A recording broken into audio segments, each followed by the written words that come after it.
fico feliz de, após tanto tempo, que o Senhor me dá a oportunidade de estar aqui na casa dele para compartilhar com os irmãos, para refletir junto com os irmãos em textos muito interessantes e muito importantes para resolver vários problemas que a gente tem na nossa vida e muitas vezes não sabe como resolver. E que problema seria esse, né? É o problema da nossa vida, né? A nossa vida tem vários problemas, alguns menores, outros maiores, alguns a gente tem uma ideia de como resolver, mas outros a gente não tem a mínima ideia de como resolver. Algumas coisas são mais superficiais, né? Acabou tal coisa em casa, não, vou lá, compra, acabou. Mas tem outros que são mais complicados, eu diria. Tipo Jesus falando, vai lá e ama os seus inimigos. Eis que novo mandamento vos dou, que vos ameis uns aos outros, assim como eu vos amei. E ninguém tem amor maior do que este, que dá a sua própria vida por amor dos seus amigos, né? Então, é esse tipo de amor que a gente tem que se amar.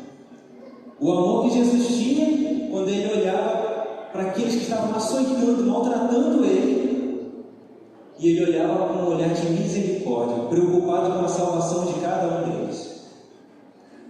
E aí a gente olha para o nosso coração e pensa, como é que eu vou viver isso? Então a palavra do Senhor tem orientações preciosas para a gente apreciar no dia de hoje. E eu convido que aí, como você está, você se coloque em reverência para a gente fazer uma breve oração pedindo a direção do Espírito Santo. Senhor Deus, Pai querido e amado, eu te dou graças, Senhor, pela tua misericórdia. Que está escrito que é por conta das tuas misericórdias se renovarem a cada manhã que nós não somos consumidos. Não é porque a nossa vida está adequada aos teus olhos, Pai, que nós não estamos sendo consumidos. Na verdade, a nossa vida não está adequada aos teus olhos. É somente a tua misericórdia e não as nossas justiças que tem feito com que nós ainda estejamos vivos e não consumidos. Mas sabemos que o intercessor que nos traz toda essa misericórdia, um dia tirará as suas vestes de intercessor no santuário celestial e colocará as vestes de juiz. E está escrito que o teu povo terá de viver à vista de um Deus santo, sem intercessor no santuário. O Senhor não é um Deus mau, o Senhor não é um Deus carrasco. Na verdade, o Senhor deixou promessas e poder especial na tua palavra para que estejamos preparados para este tempo. E sabemos que chegou a hora de falarmos desses assuntos. Que a tua palavra, com todo o seu poder, Pai, venha a cada coração, trazendo vida e luz, fazendo com que mesmo o vale de ossos secos que somos, sejamos pelo poder da tua palavra, tornados em um santo exército para ti. No nome de Cristo oramos e agradecemos. Amém. Bom, o tema seria sai dessa vida. Mas de que vida nós estamos falando aqui, né? Porque quando as pessoas usam essa expressão, né, sai dessa vida, geralmente está se referindo a pessoa o quê? Está num estilo de vida que não é o melhor, né? Já ouvi pessoas usarem essa expressão para pessoas que estavam envolvidas com drogas, né? Pessoas que estavam envolvidas com N coisas erradas, né? N coisas ruins aí espalhadas pelo mundo. Mas de que tipo de vida que a gente está falando aqui que seria necessário a gente sair dela? Seria, irmãos, a vida de Romanos 7. Se alguém trouxe a Bíblia ou o celular, né, eu gostaria de convidar para que abra neste capítulo, Romanos, capítulo 7. Na tradução que eu leio, a ACR, Almeida Corrigida Fiel, diz assim, versículo 14, a partir do versículo 14. Porque bem sabemos que a lei é espiritual, mas eu sou o quê? Carnal, vendido sob o pecado. Como é que ele sabe que ele é carnal e vendido sob o pecado? Ele fala ali, por que ele chegou a essa conclusão? O verso 15. Porque o que faço não aprovo. Ou seja, o que eu tenho feito da minha vida, eu reconheço que isso daqui não é algo bom, é algo ruim. Pois o que quero, isso não faço, mas o que aborreço, isso faço. Ou seja, o que eu gostaria de estar fazendo, a forma como eu gostaria de estar vivendo, eu não tenho vivido. Mas justamente aquilo que eu não gosto, é isso que eu estou fazendo. E aí ele fala, e se faço o que não quero, consinto com a lei que é boa. O que é isso? Eu já fui convencido pelo Espírito Santo de que a lei é boa, de que isso é o melhor para a minha vida. Eu realmente concordo com Deus de que os planos dele são melhores para mim. Só que quando chega na prática, na hora de viver isso na prática, eu não consigo. Mas eu reconheço que isso é ruim. Então, se eu reconheço que isso é ruim, então eu concordo com a lei. Eu estou em harmonia, o meu entendimento está em harmonia com a lei. E a lei é boa. Ou seja, o meu entendimento já está numa situação boa. Ele já saiu daquele engano, daquela ilusão de achar que o pecado é bom.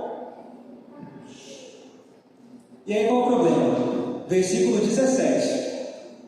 De maneira que agora já não sou eu quem faço isto, mas o pecado que habita em mim.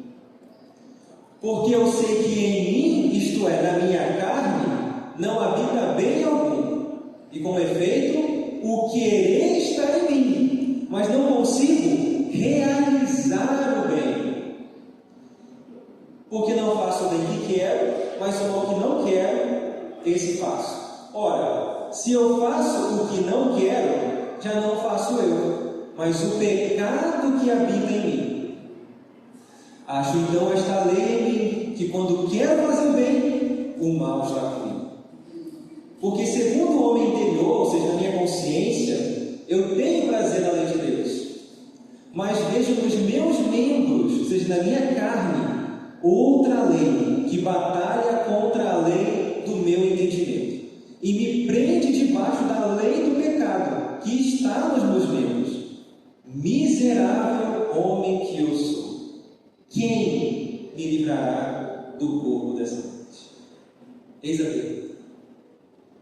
E a resposta está ali no verso 25, só que geralmente a gente não entende o que o verso 25 está querendo dizer. E a minha esperança é que, depois de passar por mais alguns versos, a gente consiga entender o que o verso 25 realmente está dizendo, para que a gente consiga realmente ser liberto do corpo dessa morte.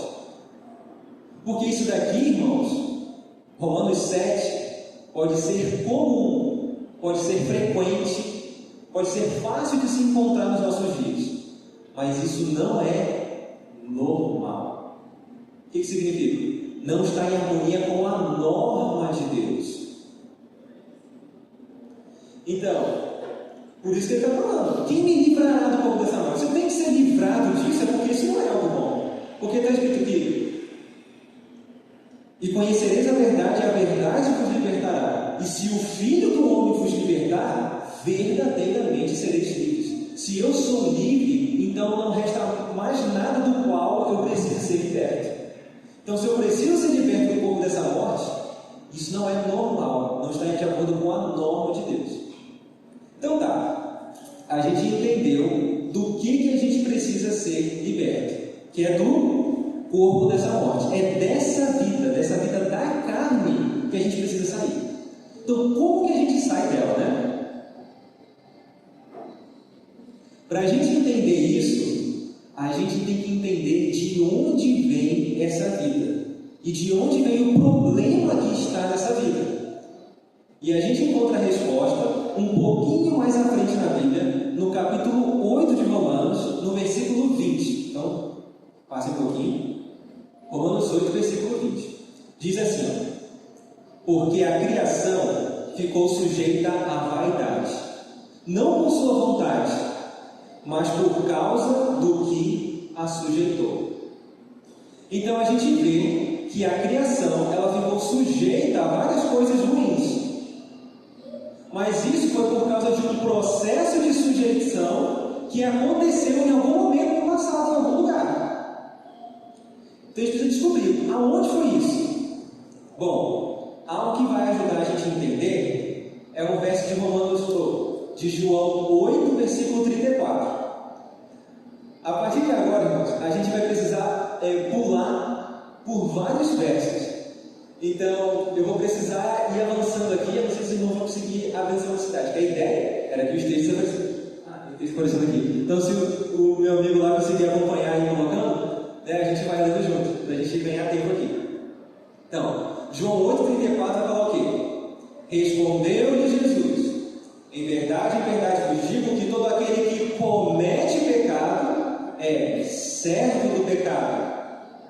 Servo é alguém que está sujeito ao seu Senhor. Então, a prática do pecado coloca a humanidade em sujeição ao pecado.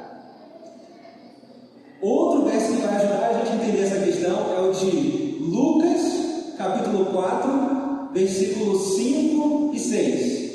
Lucas, capítulo 4, versículos 5 e 6, que diz assim: e o diabo, levando-o ao monte alto. Isso aqui é a tentação de Jesus no deserto, né? Quando Satanás foi tentar Jesus lá no deserto, aí ele pegou Jesus, levou lá no alto monte, mostrou-lhe no momento de tempo todos os reinos do mundo, e disse-lhe o diabo: dar-te-ei a ti todo este poder e a sua glória, porque a mim me foi entregue. É o versículo 6.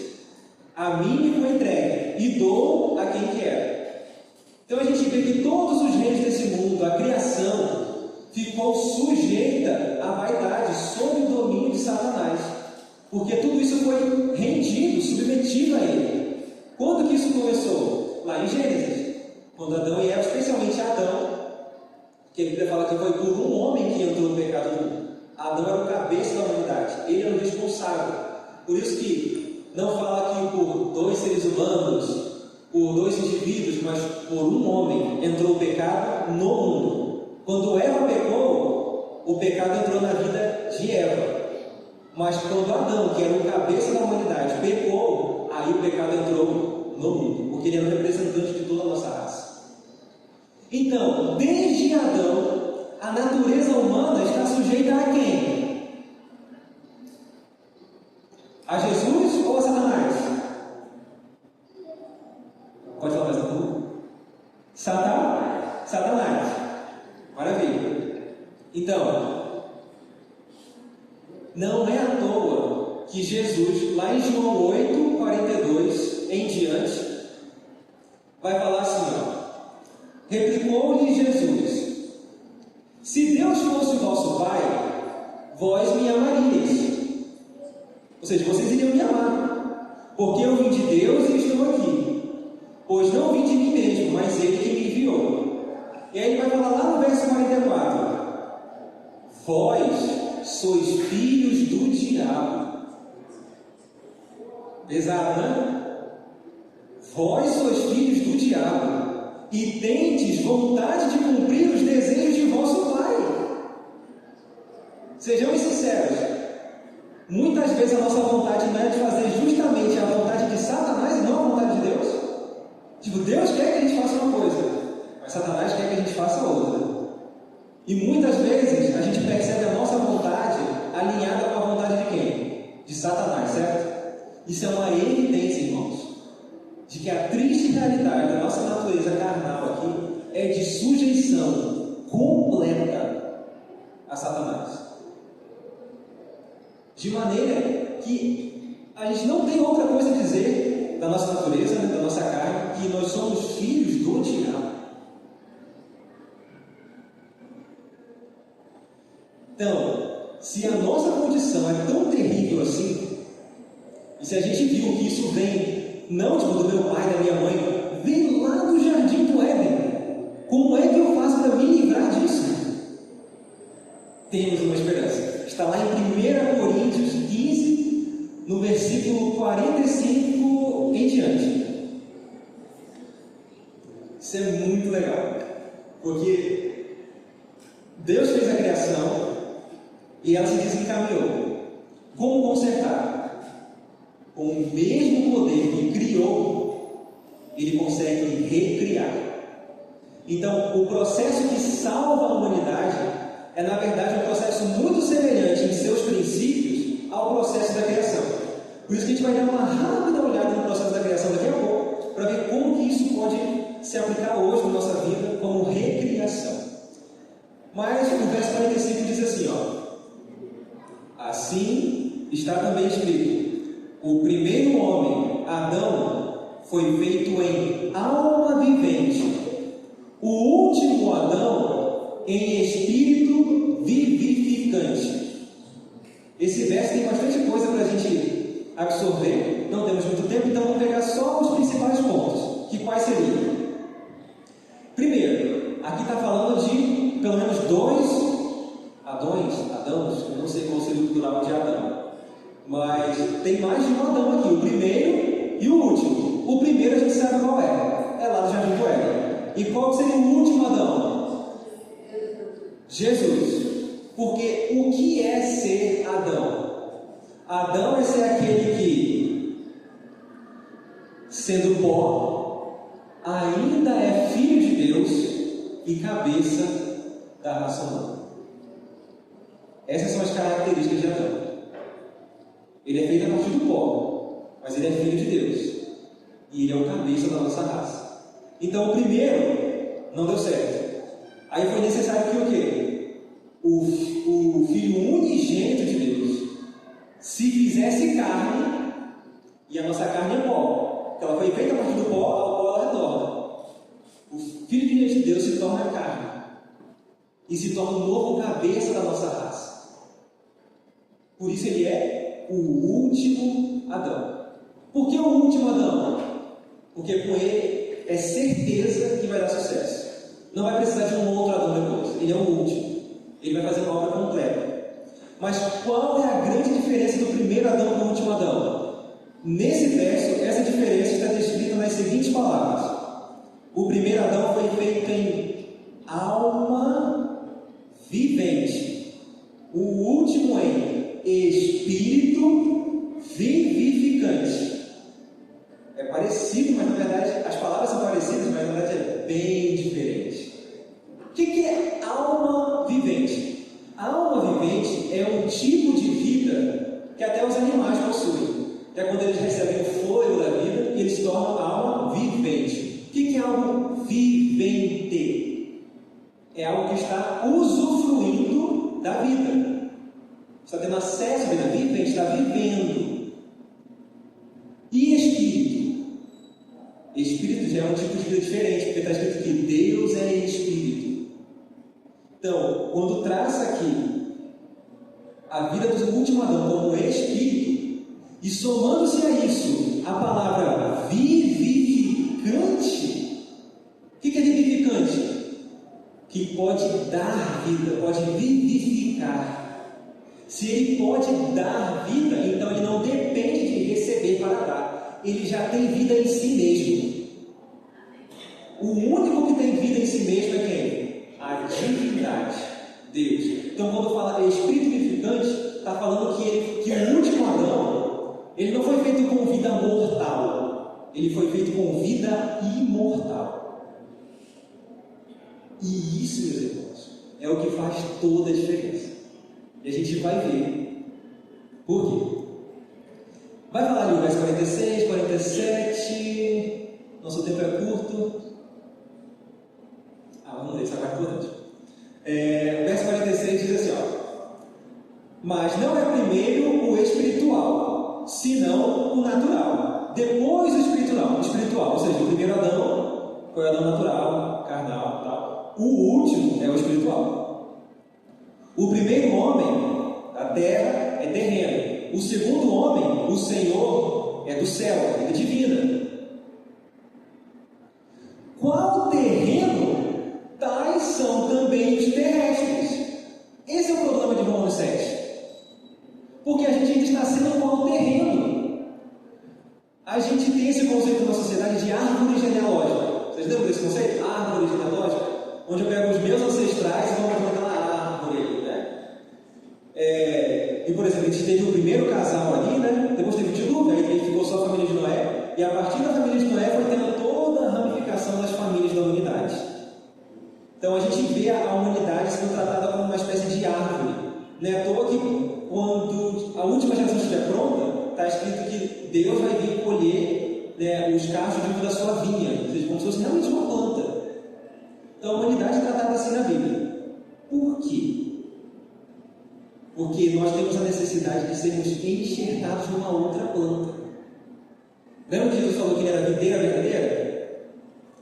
Porque a primeira videira, na primeira criação, o primeiro Adão, ficou sujeito a Satanás. A inclinação do coração, das vontades, está tudo em harmonia com Satanás, não está em harmonia com Deus. Essa natureza carnal não tem bem algum.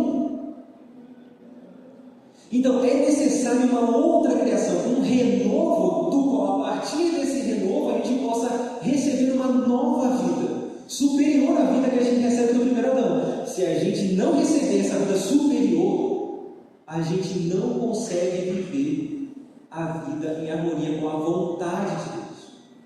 Então, e qual o celestial, tais também os celestiais.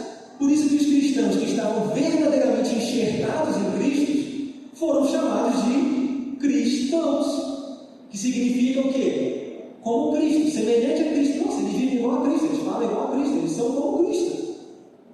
Porque antes deles estarem verdadeiramente enxertados em Cristo, eles eram como Satanás, covardes, dissimulados, mentirosos, falsos, inconstantes, misturando o bem com o mal.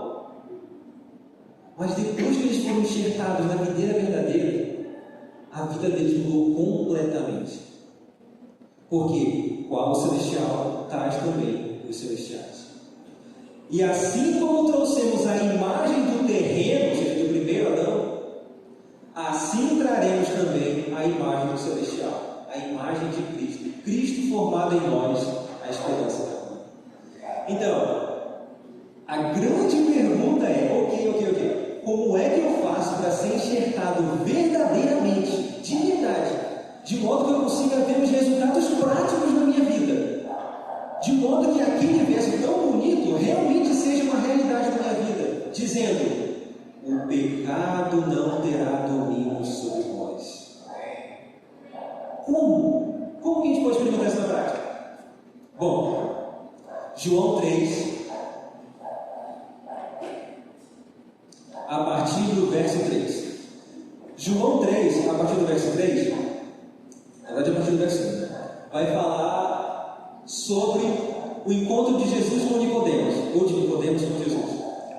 Onde Nicodemos era uma pessoa que hoje a gente está acostumado a enxergar Nicodemos com maus olhos, né? Tipo, Nicodemos chegou com toda aquela arrogância para falar com Jesus, mas não sabia de nada, né? Só que se Nicodemos estivesse aqui nos nossos dias e a gente olhasse para Nicodemos, a gente bem provavelmente ia considerar ele uma das pessoas mais consagradas que a gente conhece. Porque ninguém entenderia tanto da Bíblia aqui quanto esse Nicodemos. Ninguém teria tantos textos memorizados, ninguém seria tão dedicado na causa de Deus, nos cultos, nos projetos da igreja, ninguém seria tão zeloso, tão ardente, tão fervoroso assim, na aparência, quanto esse Nicodemos. Mas Jesus chega e fala para ele: na verdade, eu te digo que aquele que não nascer de novo não pode sequer ver o reino de Deus. Disse-lhe Nicodemos: como pode um homem nascer sendo velho? Pode porventura tornar a entrar no ventre de sua mãe e nascer? Jesus respondeu: na verdade, eu te digo que aquele que não nascer da água e do Espírito não pode entrar no reino de Deus. Então, vocês perceberam que primeiro ele falou que não pode ver o reino de Deus e depois falou que não pode entrar? Tem um outro texto na Bíblia que vai pegar esses dois verbos e colocar bem pertinho um do outro também, que vai ajudar a gente a entender o que significa esse ver e entrar no reino de Deus, que é Mateus 7, versículo 13 e 14.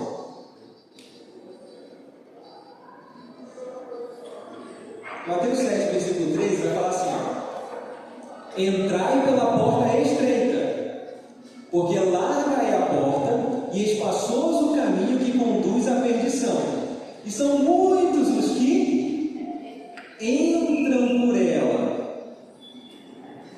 E porque estreita é a porta e apertado o caminho que leva à vida, poucos há que a encontrem. Então, se eles não encontram, muito menos eles entram, certo? Se você nem encontrou o caminho, como é que você vai entrar nele, se você nem sequer achou? Então, a gente vê aqui que o novo nascimento é uma outra forma de enxergar, é uma outra perspectiva de um mesmo assunto, que é o entrar pela porta estreita.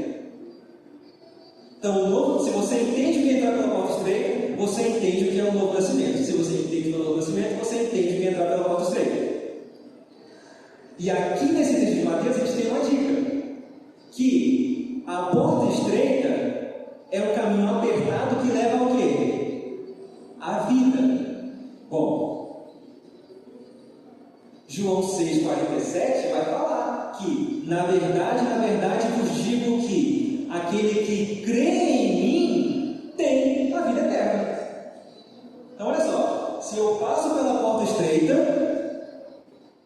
eu tenho acesso à vida, porque a porta estreita é o que leva à vida. E agora Jesus está falando que se eu creio nele, eu tenho a vida. Em outras palavras, o que é passar pela porta estreita? É crer em Jesus. Aí, esse é o momento em que a gente é tentado a se decepcionar. Tipo assim, é sério, eu estava esperando alguma coisa diferente, alguma coisa nova, porque isso daí eu já estou ouvindo desde pequeno e parece que não tem funcionado na minha vida. A grande questão é que a gente tem conceitos equivocados sobre a fé. Esse é o problema. A gente não entende o que é a verdadeira fé. Muitas vezes a gente acha que a fé é o seguinte, eu acho que isso a gente não acha não, mas o mundo geralmente acha bastante isso daqui. Você já ouviu a expressão, vou ali fazer uma fezinha na loteria? Alguém que já ouviu essa expressão? Eu já ouvi. Vou ali fazer uma fezinha. Ou então, quero muito. O que significa essa fazer uma fezinha, né? Não, eu vou jogar ali, tenho fé que eu vou ganhar. Tenho fé que dessa vez eu ganho. Exercitar ali a fé. Conceito totalmente equivocado, nem um pouco bíblico. Outra que talvez seja mais comum. Não, eu tenho fé que eu vou passar nesse vestibular. Tenho fé que eu vou passar. Ou tenho fé que eu vou conseguir esse emprego. Tenho fé que isso daqui vai dar certo. Meus irmãos, a fé vem pelo ouvir e ouvir a palavra de Deus. A fé está diretamente e inseparavelmente relacionada com a palavra de Deus. Porque se ela vem por meio da palavra, se você tira a palavra, não tem fé. Significa que fé é quando você confia, acredita, se entrega, de maneira que você tem certeza que aquilo que Deus disse, o que Deus disse, não o que você pensa, não o que você deseja, não o que você acha, mas o que Deus disse, vai acontecer. É isso. Um exemplo bem prático. Estava o paralítico. Não tinha condições nenhuma de andar. Certo? Quando ele olhava para a natureza humana dele, que possibilidade ele tinha de andar? Nenhuma. Aí chega Jesus, Jesus, quando ele vai curar ali o paralítico, ele não coloca a mão e faz com que a perna dele brilhe, mude completamente, e ele fala assim, agora você pode andar. Ele não faz isso. Sabe como Jesus cura? Ele dá uma ordem. Ele fala para um paralítico, levanta, toma o teu leito e anda. A gente está muito acostumado a ouvir essa história, né? Então, às vezes algumas coisas perdem o impacto.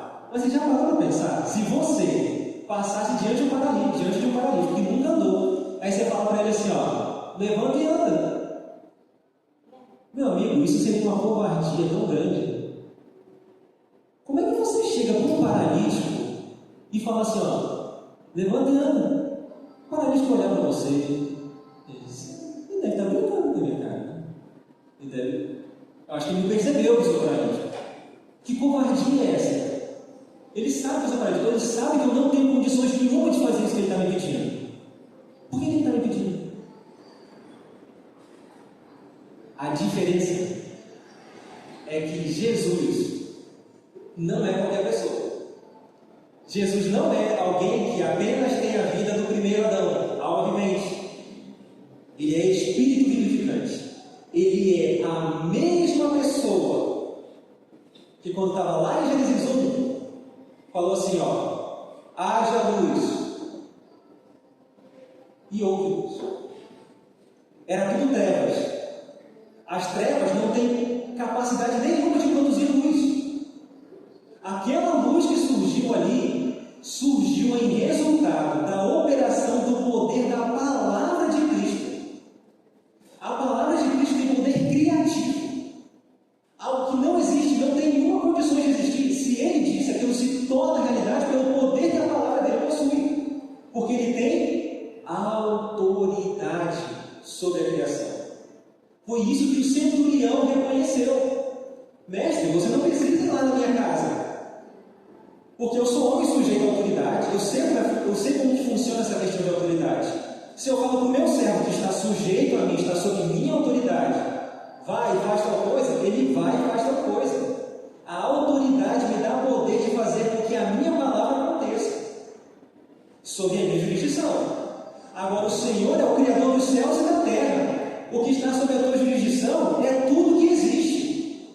Então, se o Senhor se direcionar para qualquer coisa que o Senhor criou e falar qualquer coisa pela autoridade que o Senhor possui, isso vai se tornar real, isso vai ser cumprido.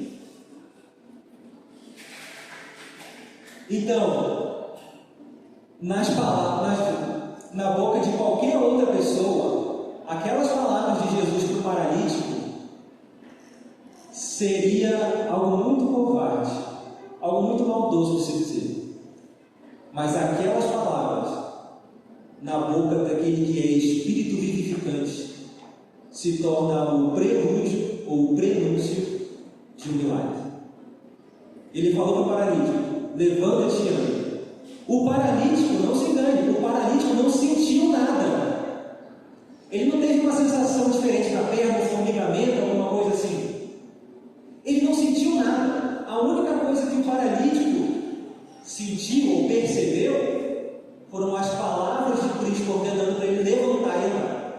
O paralítico acreditou que aquele Jesus que estava falando para ele levantar e andar tinha o poder de fazer aquilo acontecer de alguma forma. E ele se decidiu a obedecer, não confiando que a perna dele ia responder pela força que havia na carne dele, mas pelo poder da palavra de habilitar as pernas dele a responder à decisão dele de obediência. Então o paralítico se decide a levantar e andar. E a Lemate comenta que imediatamente as pernas dele respondeu ao comando. E o milagre aconteceu ali, com a decisão. E os milagres de Cristo eram sempre para exemplificar o que acontece em esfera mais elevada e mais profunda no mundo espiritual. Muitas vezes a gente enxerga as palavras de Cristo, as orientações, as ordens, como um fardo, como se ele fosse um covarde, falando para a gente fazer o que a gente não tem condição, tipo, se vira. Estou nem aí se você é paralítico, a minha norma é essa. Se vira. Deus não é um covarde. Quando ele dá uma ordem para a gente assim, ó.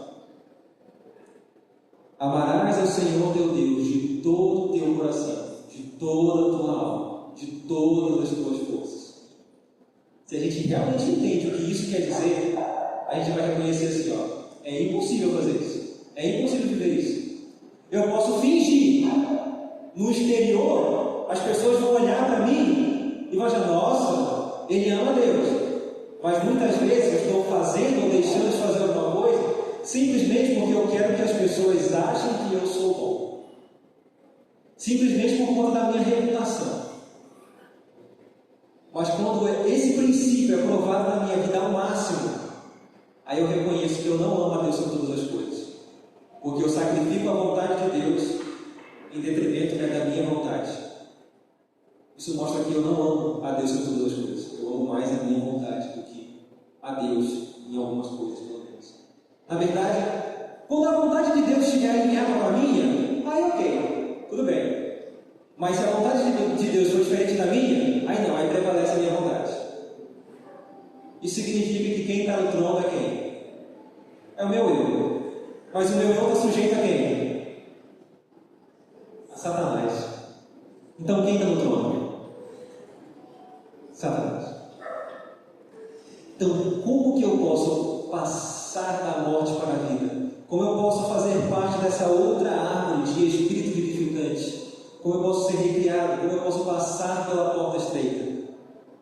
Eu tenho que nascer de novo, crendo no Filho de Deus, crendo na palavra, no poder da palavra. Se ele fala para poder fazer isso, eu olho para mim e vejo que na minha carne não é bem algum. Como diz o salmista, a minha carne e o meu coração desfalecem. Salmo 77. A minha carne e o meu coração desfalecem, mas Deus é a fortaleza do meu coração e a minha porção para sempre. O Senhor vai falar para mim, vai e não pegues mais. Quem tropeça num só ponto é culpado por todos. Eu, meu pai, não dá, não dá. Antes de eu sair daquela porta, já peguei alguma coisa no meu pensamento. É impossível. Porque essa vida é incapaz de obedecer. Mas tem um elemento que muitas vezes passa despercebido para a gente conseguir nascer de novo. Esse elemento é que a porta é estreita.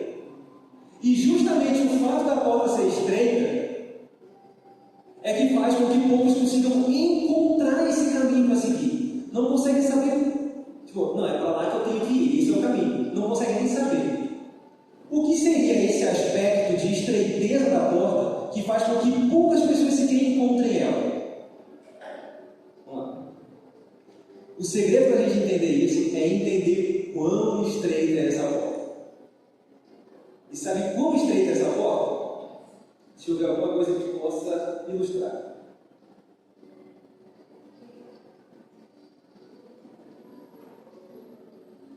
Se eu falar que a porta é tão estreita quanto esse triângulo aqui para vocês passarem,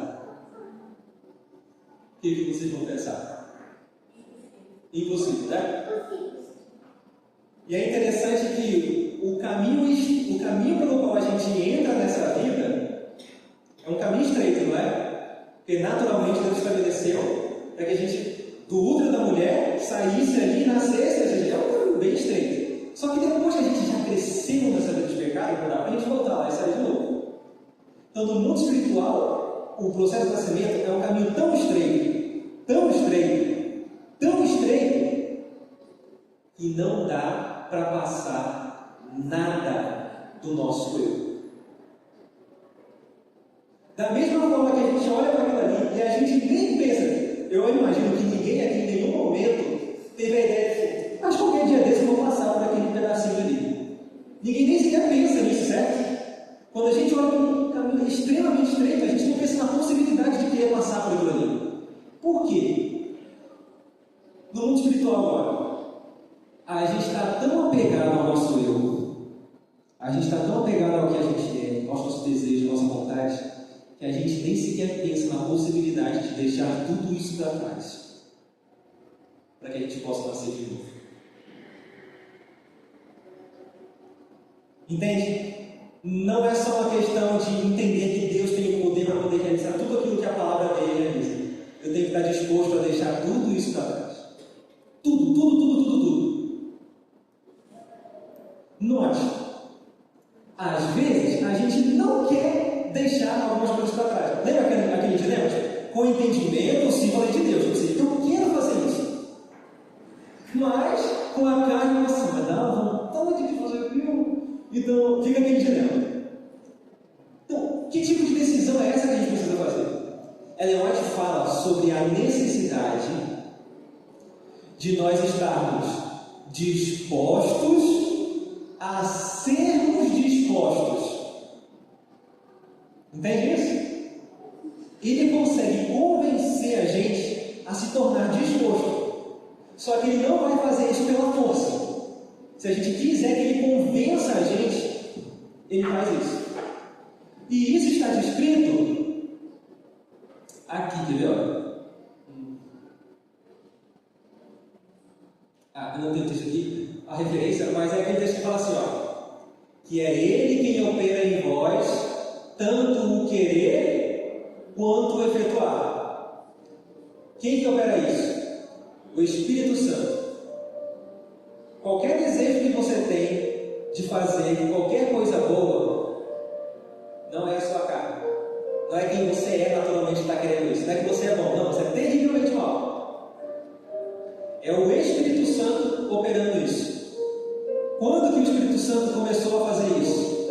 Logo depois que a humanidade pecou. Lembra quando Jesus falou para Adão e Eva assim,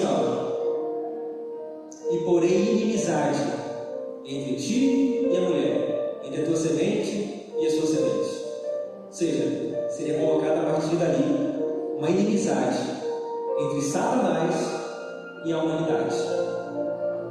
Se essa inimizade precisava ser colocada, é porque ela não estava ali. Significa que depois que Adão e Eva pecou, antes de Deus intervir, sem Deus fazer nada, o que existe entre a humanidade e Satanás é a amizade.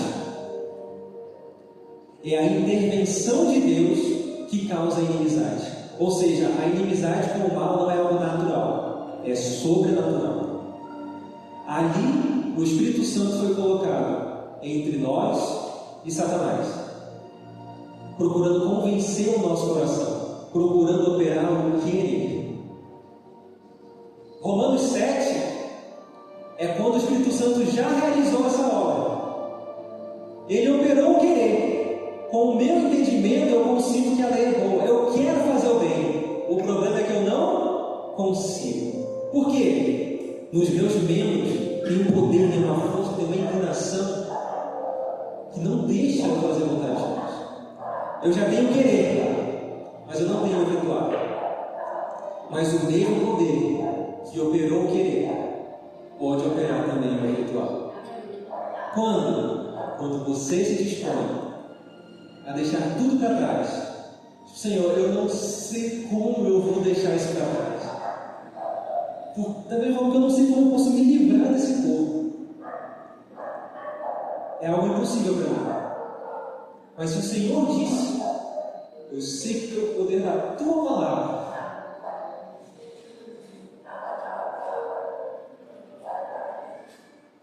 isso pode se tornar uma realidade na minha vida. Viver a tua vontade, Senhor, é tão impossível para mim quanto andar sobre as águas. Mas sobre a tua palavra, eu vou andar sobre as águas.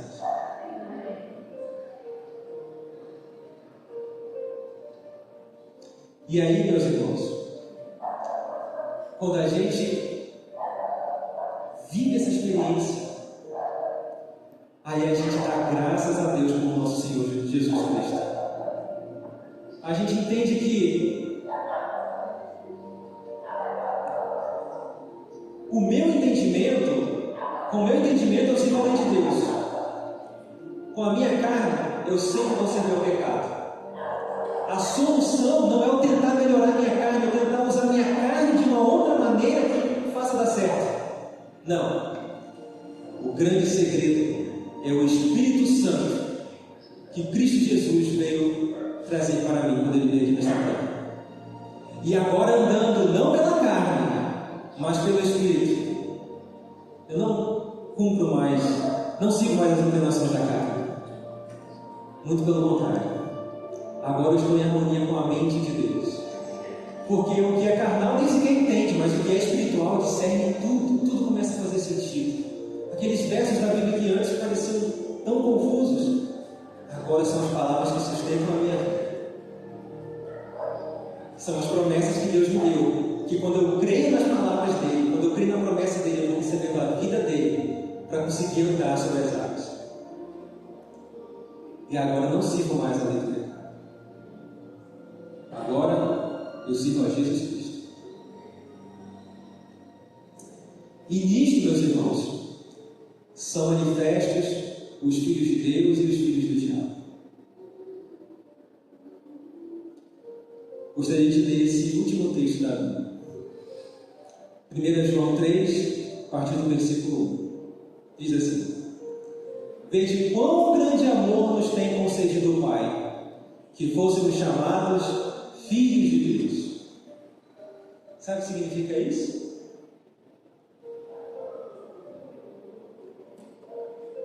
Eu não teria tempo de falar sobre tudo o que significa isso, né? Mas isso daqui, irmãos, é um tipo de vida que o primeiro Adão nunca poderia dar para a gente. Porque a filiação que ele tinha com Deus, ele perdeu. Por que ele era chamado filho de Deus? Porque ele era a imagem e semelhança do Filho de Deus. Significa isso.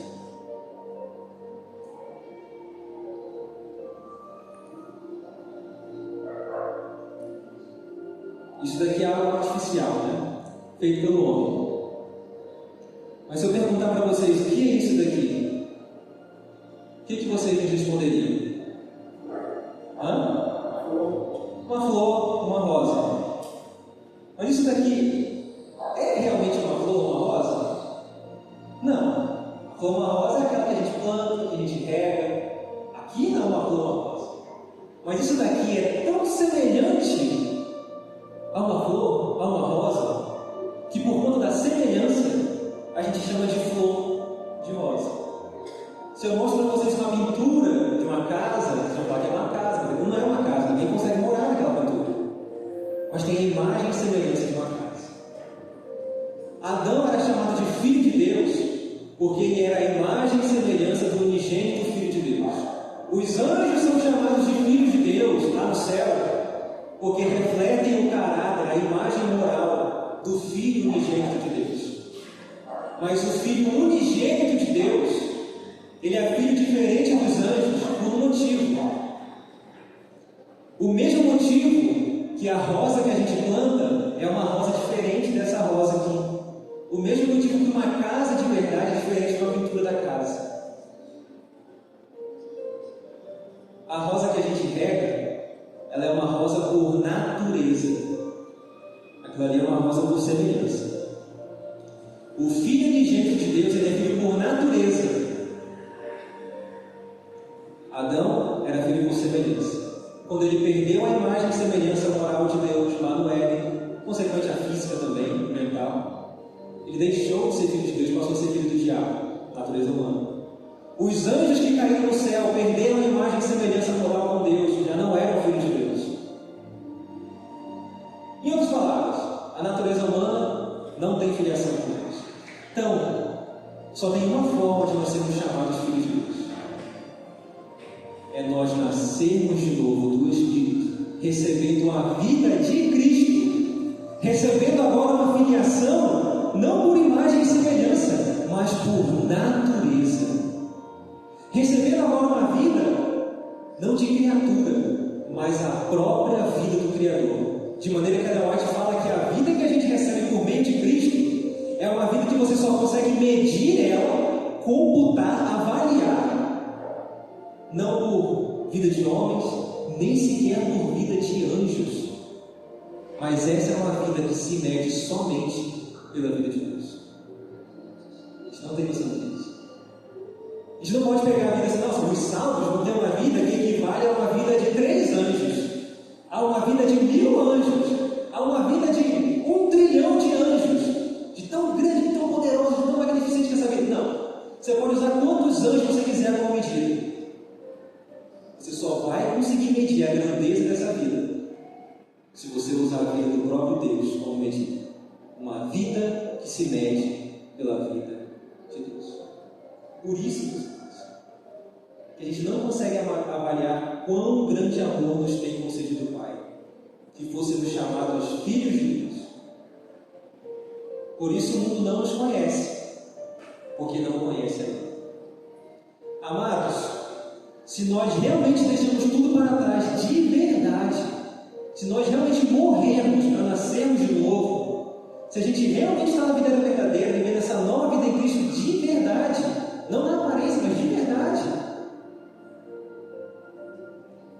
agora somos filhos de Deus, mas ainda não é manifestado o que havemos de ser. Mas sabemos que quando Ele se manifestar, seremos semelhantes a Ele, porque assim como é, o veremos. Paulo diz assim, ninguém se glorie nos homens, porque tudo é vosso. Como assim? Aí ele fala, quer seja Paulo, quer seja Apolo, quer seja Cefas, quer seja a vida, quer seja o passado, quer seja o futuro, tudo é vosso, e vós de Cristo, e Cristo de Deus. Você tem noção do que é isso? Quando Jesus voltar, e isso que é mortal, se revestir na imortalidade.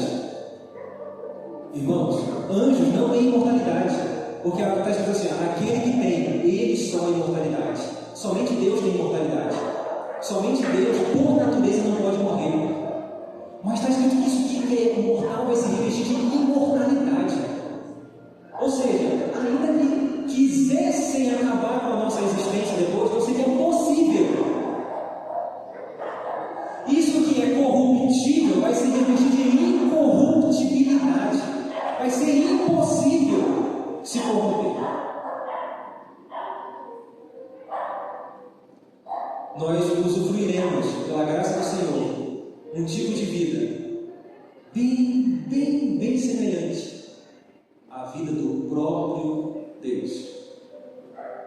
O que é isso? Não é manifestado. E qualquer que nele tenha essa esperança purifica-se a si mesmo, como também ele é puro. Qualquer que comete pecado, também comete iniquidade, porque o pecado é iniquidade. E bem sabeis que ele se manifestou para tirar os nossos pecados, e ele se chamará Jesus, porque ele salvará o seu povo dos seus pecados. Mateus 21. Isso é uma promessa, isso é uma profecia. E nele não há pecado. Qualquer que permanece nele não peca. Sabe por quê? É possível Deus pecar? Não. É impossível a natureza divina pecar. Deus nem sequer pode ser tentado, porque não tem chance nenhuma de você fazer Deus estar em desarmonia com quem Ele é. Em outras palavras, é impossível a natureza divina pecar. Por isso que quem permanece nele e recebe a vida da natureza divina não peca. Quando a gente peca, irmãos, isso é um sintoma, uma evidência de que a gente não está em Cristo, enxertado na videira verdadeira. Porque qualquer que permanece nele não peca. Qualquer que peca não viu, nem conhecido. Filhinhos, ninguém nos engane. Quem pratica a justiça é justo, assim como ele é justo. Quem comete o pecado é do diabo, porque o diabo peca desde o princípio. Para isto o Filho de Deus se manifestou, para desfazer todas as obras do diabo. Qualquer que é nascido de Deus não comete pecado, porque a sua semente permanece nele e não pode pecar, porque é nascido de Deus. E se não pode, não consegue. Não tem como pecar, porque ele é nascido de Deus. A vida de santidade que Deus propõe para cada um de nós, irmãos, não é um fardo para a gente se virar em como fazer para viver. Se virar para tentar carregar. É um privilégio que Ele nos chama. Da mesma forma que Ele falou para o paralítico: levanta e anda. Você não precisa viver como paralítico. Eu tenho poder para fazer isso. Ele fala: vai, não peques mais. Você não precisa viver com essa vida desgraçada. carregar esse fardo de culpa, carregar essa tristeza, essa falta de paz, essa ânsia por alguma coisa que você nunca está satisfeito. Você pode terminar. É isso que eu te ofereço. Não pegues mais. Use o poder da minha palavra. Nisto são manifestos os filhos de Deus e os filhos do diabo. Qualquer que pratique a justiça e não ama seu irmão, não é de Deus. Deus é amor.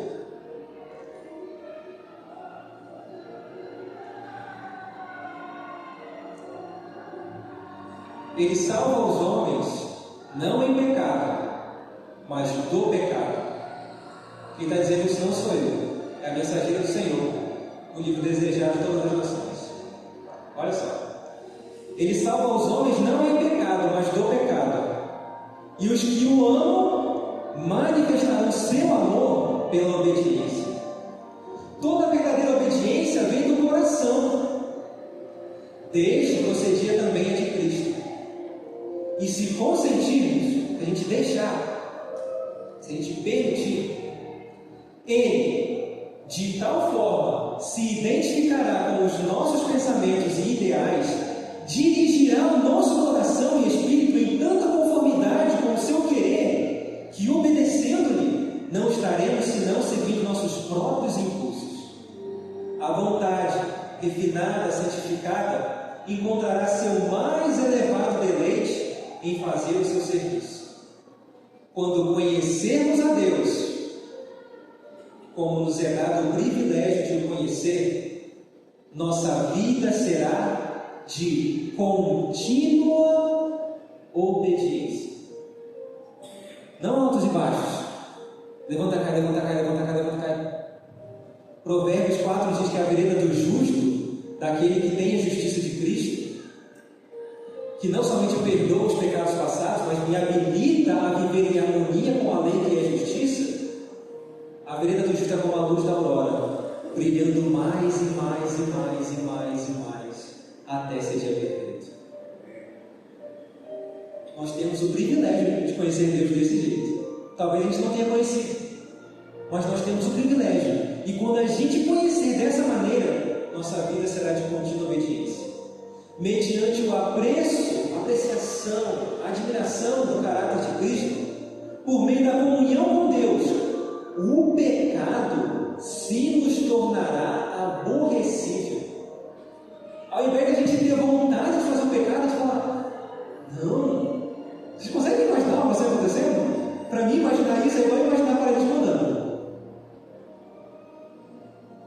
Mas está escrito: o pecado se nos tornará aborrecível. Porque é a natureza de Deus que aborrece o pecado que vai estar vivendo em nós, e não nós. Como Cristo viveu a lei na humanidade, assim podemos fazer, se nos apegarmos ao forte em busca de força. Não de mim mesmo, da minha carne, bem eu. Mas nós temos a oportunidade, o privilégio de não vivermos nós, mas Cristo em nós.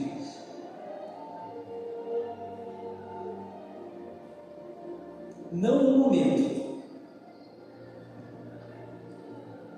porque Paulo disse: a cada dia amor.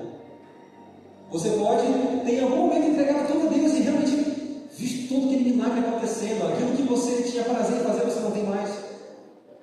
Mas aí aquilo passa. Em um momento você experimenta, depois aquilo parece que passa. É importante não apenas nascer de novo, um momento, mas permanecer nessa sujeição, nessa submissão. Toda vez que você acordar, que você estiver lúcido de novo, você precisa reconhecer que a sua carne continua desfalecendo e que isso é a única esperança de fazer que Deus a fortaleça o seu coração. Então, eu gostaria de convidar os irmãos a se levantarem após a música, para poder fazermos um momento de reconsagração ao nosso Deus. Oramos ao Senhor pedindo: Senhor, eu quero entregar tudo às tuas mãos, mas tem algumas coisas que eu não quero entregar completamente ainda, sendo sincero com o Senhor, mas eu quero querer. Então opera o querer na minha vida. Ou então tem algo que eu quero entregar, mas eu não consigo. Pai, opera o teu plano. teria vários textos para a gente entender teologicamente como que isso acontece. Isso ficaria para outra oportunidade. Mas pela fé, se apega a esse texto, que ele pode operar tanto querer quanto efetuar na sua vida. Então, que cada coração esteja refletindo nessas palavras que o Senhor deixou para nós.